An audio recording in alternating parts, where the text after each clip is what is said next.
It's good to have you join me on Global News in Zuma, Nigeria. The headline says U.S. House censures Rashida Tlaib on Israel-Hamas war.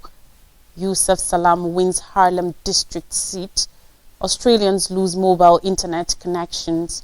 Top Indonesian judge demoted over ruling, and U.S. cautions Israel on Gaza's future.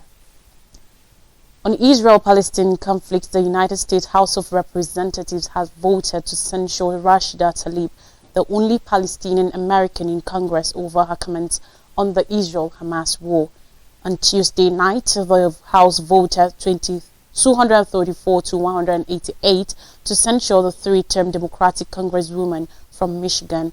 Some 22 members of her own party joined the Republicans in supporting a resolution that claimed Tlaib had been promoting false narratives regarding the October 7, 2023 Hamas attack on Israel and for calling for the destruction of the State of Israel.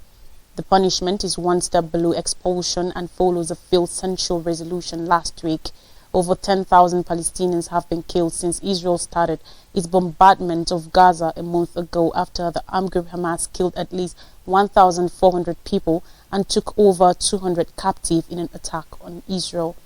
The U.S., long Israel's most fervent supporter, has resisted calls for a ceasefire despite growing global anger over the humanitarian crisis in the densely populated territory of 2.3 million people. While criticizing the Israeli response and U.S. support of it, Tlaib has also repeatedly condemned Hamas's assault. Ahead of the vote, defended her position, saying she will not be silenced or let her words be distorted. With some progressive Democrat colleagues by her side, she stressed her criticism had always been directed towards the Israeli government and its leadership under Prime Minister Benjamin Netanyahu. The debate on the censure resolution introduced by Rich McCormick, a Republican from Georgia, was emotional and strong, with some representatives focusing on the slogan "From the river to the sea," which Tlaib has used frequently, calling it an aspirational call for freedom, human rights and peaceful coexistence. As she defended her position, Tlaib was overcome. A Jewish Democrat from Illinois, Brad Schneider, said he believed it was vital to debate what the words meant. It was unclear if Schneider supported the resolution's final passage.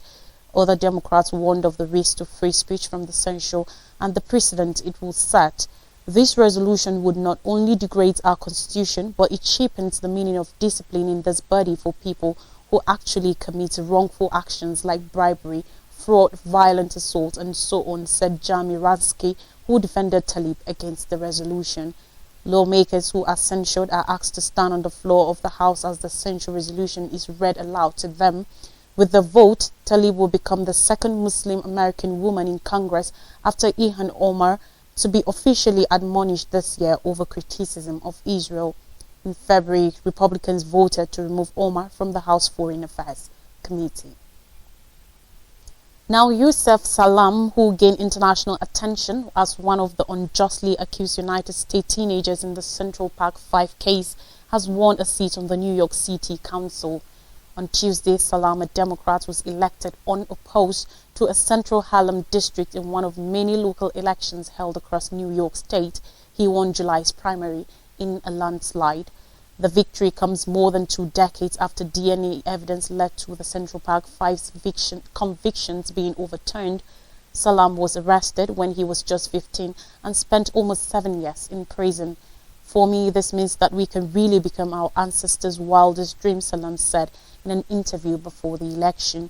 He was arrested along with Artron McRae, Kevin Richardson, Raymond Santana and Corey Wise, all black or Latino teenagers, and accused of rape and assault of a white woman who was out running in Central Park in 1989.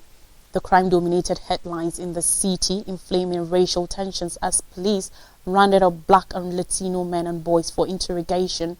Former President Donald Trump, then just a brash real estate executive in the city, took out large ads in newspapers that implored New York to bring back the death penalty. The teens convicted in the attack served between 5 and 12 years in prison before the case was re-examined. A serial rapist and murderer was eventually linked to the crime through DNA evidence and a confession. The Central Park 5's convictions were vacated in 2002 and the men eventually receive a combined $41 million settlement from the city. Salam campaigned on easing poverty and combating gentrification in Harlem. He often told voters about his conviction and imprisonment, his place as a symbol of injustice, helping to animate the overwhelmingly black districts and propel him to victory. Over 10 million Australians have been cut off from internet and phone services after a nationwide outage hit Optus, the country's second biggest network operator.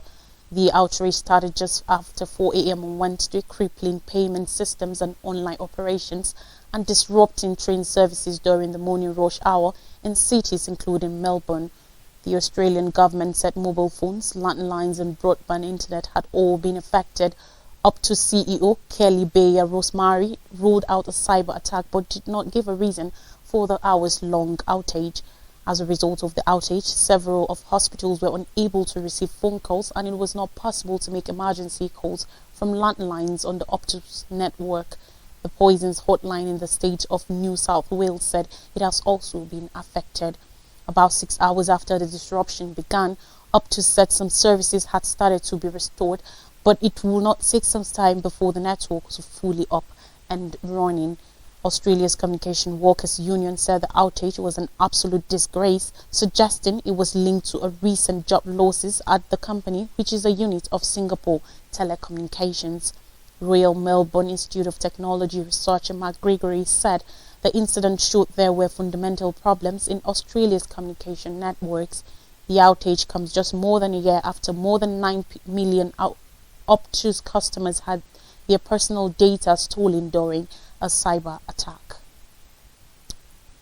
Still ahead on the news, in Indonesia, a judicial panel has demoted the country's top judge after finding him guilty of a conflict of interest in a ruling last month that allowed President Joko Widodo's son to run for vice president. Anwar Usman, who is the president's brother-in-law, was found guilty of a gross violation of the court's ethics code for failing to resource himself from the court's decision on age limits for presidential and vice presidential candidates. The ruling, with a 5-4 majority, paved the way for Widodo's 36-year-old eldest son Gibran Raka to run for vice president alongside Defense Minister Prabowo Subianto.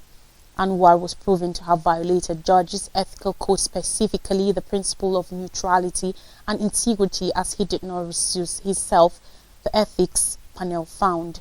It said, without elaborating, that Anwar had purposely opened a room for intervention from an external party and those had violated the principle of independence. The panel, which cannot change the outcome of the case, said Anwar could remain one of the court's 9 judges but must not take part in any election cases in which he could have a conflict of interest. The panel was asked to investigate the conduct of judges amidst a public outcry after they ruled a minimum age requirement of 40 need not apply to election candidates who had previously held elected office. This ruling was made just days before the commencement of registration for the 2024 election. The panel also reprimanded the other 8 judges for violations of the ethical code, including allowing Anwar to be part of the decision. Jimli Ashiriki, former Chief Justice who led the 3-member panel, said Usman will no longer be eligible to nominate himself or be nominated by other justices to chair the court until his term ends. He must also resource himself from deciding election result disputes that pose a potential conflict of interest, Ashidike said. Usman's successor as Chief Justice will be elected by a 9-member constitutional court over the next 2 days. In a dissenting opinion, panel member Bintan Ar-Saragi said Usman should be dishonorably dismissed from his position as a court justice, considering his gross violation of the court's ethics code.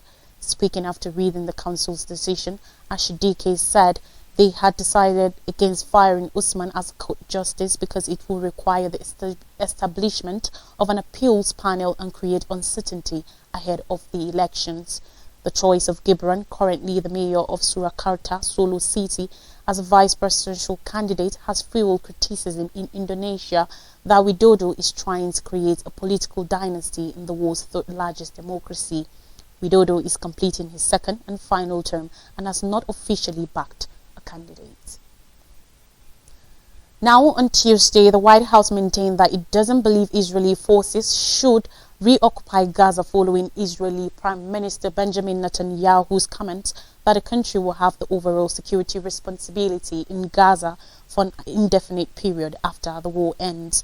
National Security Council spokesman John Kirby said on Wednesday that the president still believes that a reoccupation of Gaza by Israeli forces is not good.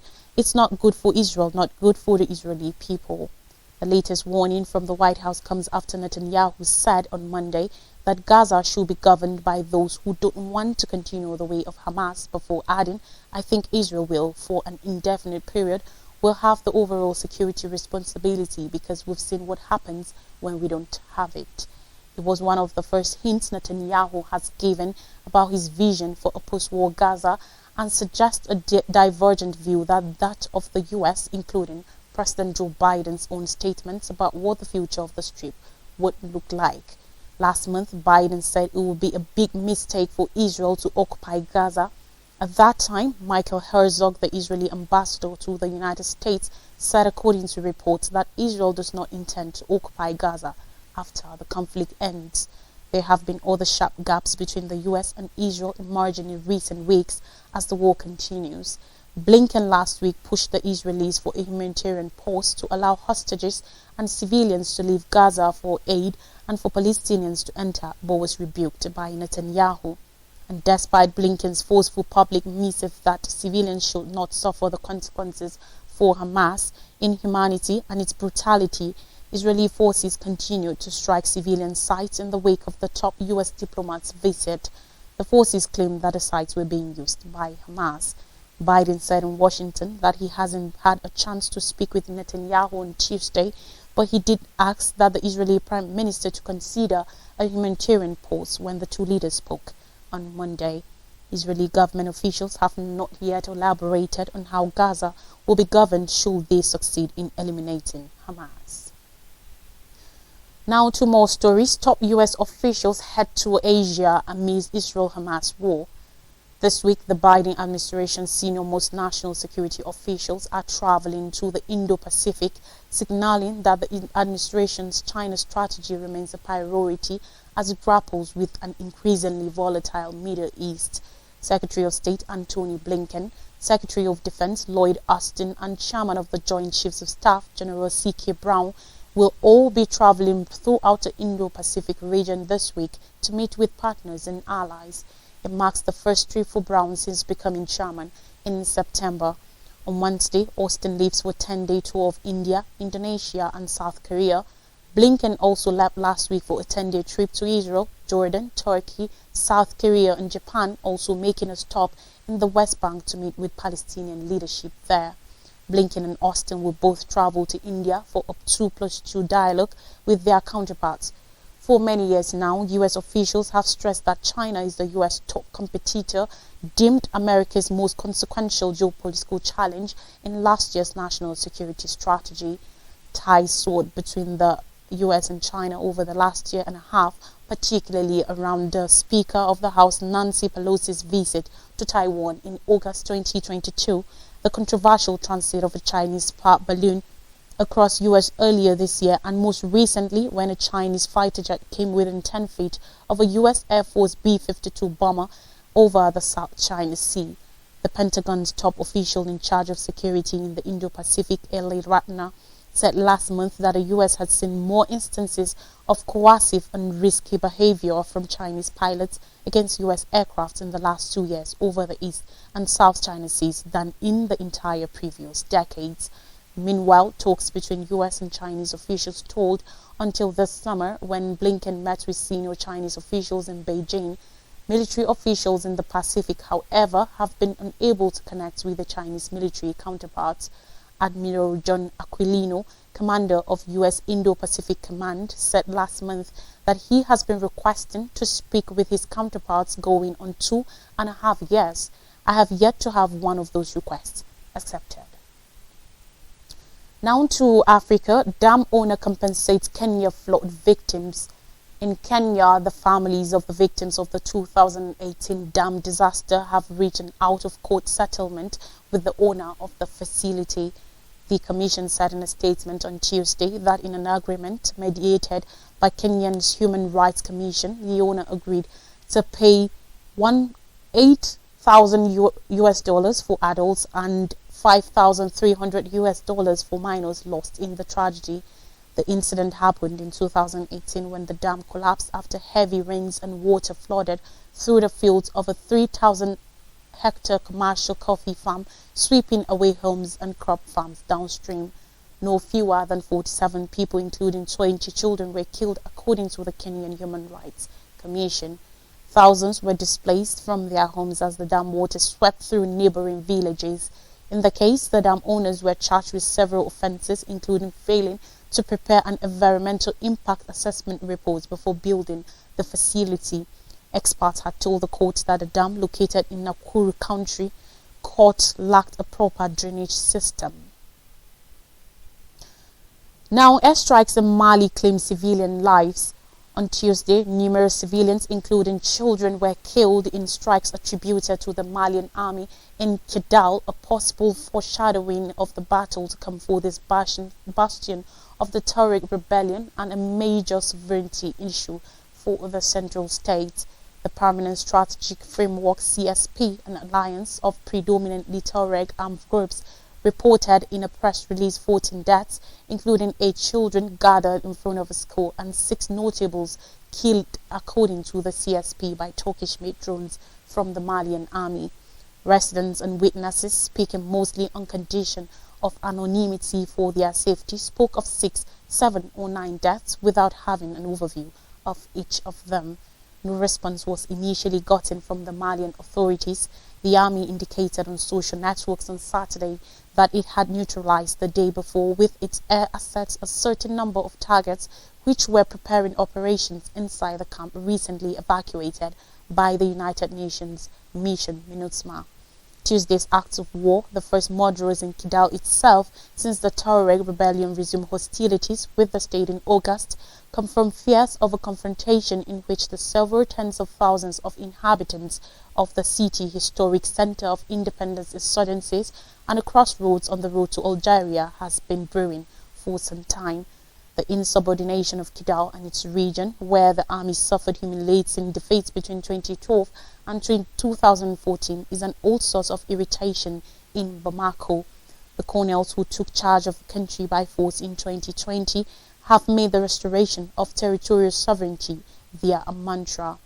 However, Kidal is controlled by rebels who, after rising in 2012, agreed to cease fire in 2014, but have just taken up arms again. The independence uprising of 2012 coincided with the entry into action of radical Islamist groups. The jihadis have never stopped fighting the central state and any foreign presence, plunging Mali into a security, political and humanitarian crisis which has spread to neighboring Burkina Faso and Niger Republic. Right now we take a quick break, and when we come back I'll bring you more stories from Nigeria. Don't go anywhere.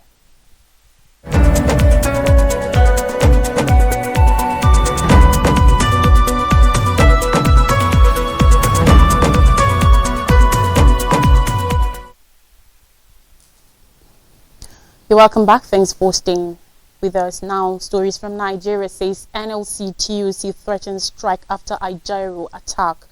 Organized labor under the aegis of the Nigeria Labour Congress NLC and Trade Union Congress TUC resolved to begin an indefinite strike in Imo State midnight yesterday to disapprove alleged violation of workers' rights, as well as the recent brutalization of NLC President Joe Ajaero during a protest in the state.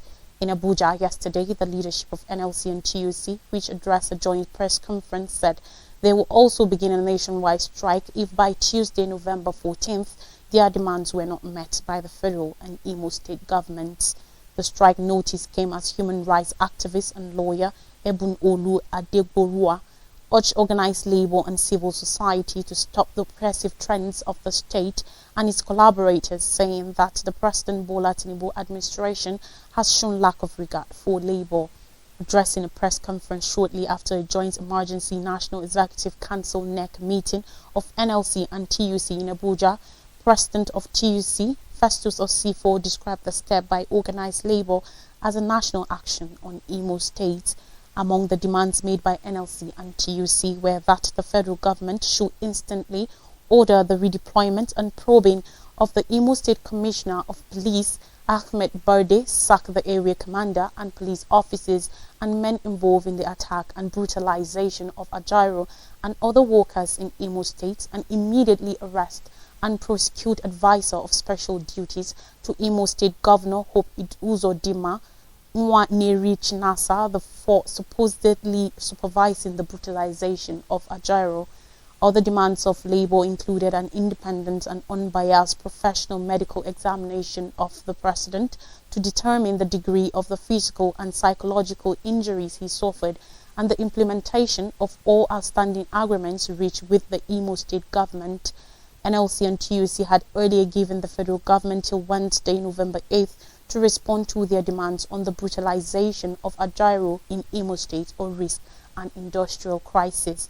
At a joint press conference on Friday in Abuja, addressed by Deputy President of NLC, Adewale Adeyanju, and his counterpart from TUC, Erin Oko, the two labor centers had accused Uzodimma of serially undermining the rights of workers in Imo State by retrenching workers, owing workers 4-month salaries, and maintaining a backlog of 8 years of gratuity arrears of workers.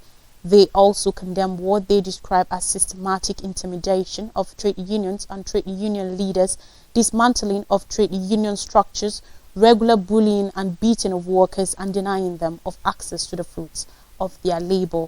While recounting the ordeal Ajaero went through in the hands of his abductors, Adeyanju alleged that the NLC president was abducted by officers and men of the Imo State Police Command. And finally on the news, INEC IGP warned against Guber poll violence. Ahead of Saturday's Bayelsa gubernatorial poll, Independent National Electoral Commission (INEC) has cautioned politicians that the commission will not count votes from polling units where violence is recorded. Yesterday, May Agbamuche Mbu, INEC National Commissioner supervising Akwa Ibom, Bayelsa and Rivers, revealed this in Yenagoa while speaking to stakeholders during a meeting preparatory to the election. May, who represented INEC Chairman Professor Mahmoud Yakubu, said all bimodal voter accreditation system BVAS machines have been customized for INEC, so any BVAS you see without INEC's details cannot be from INEC. The General Officer commanding GOC 6th Division Nigerian Army, Major General Jamal Abdul Salam, in a related development, charged troops to create an enabling environment for peaceful elections in Bayelsa State. The GOC, in a statement signed by Acting Deputy Director, 6th Division Army Public Relations Major Danjuma Jonah, said, "We must ensure that everywhere is safe and people are able to see sufficiently that we are fully on the ground to boost public confidence in the electoral process." He cautioned potential troublemakers to desist, adding that the era of snatching ballot boxes, stuffing them, and indeed any form of electoral violence are gone. Adequate arrangements have been put in place to deal with decisively with such threats. This was as Inspector General of Police IGP Kayode Egbe Tokun warned troublemakers to move from Kogi State before Saturday's poll. A recap of major stories says U.S. House censures Rashida Tlaib on Israel-Hamas war. Yusuf Salam wins Harlem district seat. Australians lose mobile internet connections. Top Indonesian judge demoted over ruling. And US cautions Israel on Gaza's future. And that's all in the news. Thanks for watching. From all the crew member, enjoy the rest of your day.